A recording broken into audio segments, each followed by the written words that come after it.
అందరికీ నమస్కారం దోస్తులు.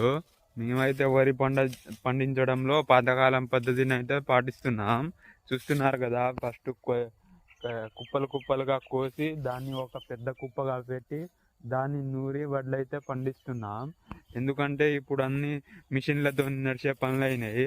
ఒకసారి ప్రకృతి సహజ వ్యవసాయం చేద్దామనే ఉద్దేశంతో మేమైతే ఫస్ట్ వరిని కోసి ఇట్లా చిన్న చిన్న కుప్పలుగా చేసి మళ్ళీ అట్లా పెద్ద కుప్పగా అయితే పెడుతున్నాం. తర్వాత దాన్ని ట్రాక్టర్తో తొక్కించి దాన్ని మళ్ళీ నూరి ఆ కుప్పలన్నీ తీసి వరి అయితే వేరు చేస్తాం. సో చూసారు కదా, ఇది ప్రకృతి సహజమైన వ్యవసాయం. సో మీకు ఎవరికైనా బియ్యం కానీ వడ్లు కానీ కావాలంటే కింద నేను కామెంట్లో నెంబర్ పెడతాను. సో మనమంతా ప్రకృతి సహజంగా చేస్తాం వ్యవసాయం. ఎటువంటి కృత్రిమ ఎరువులు వాడకుండా కృత్రిమ మందులు కొట్టకుండా మనమైతే వ్యవసాయం చేశాం.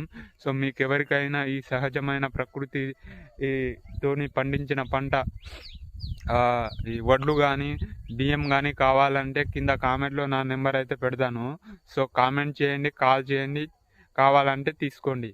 So thank you friends.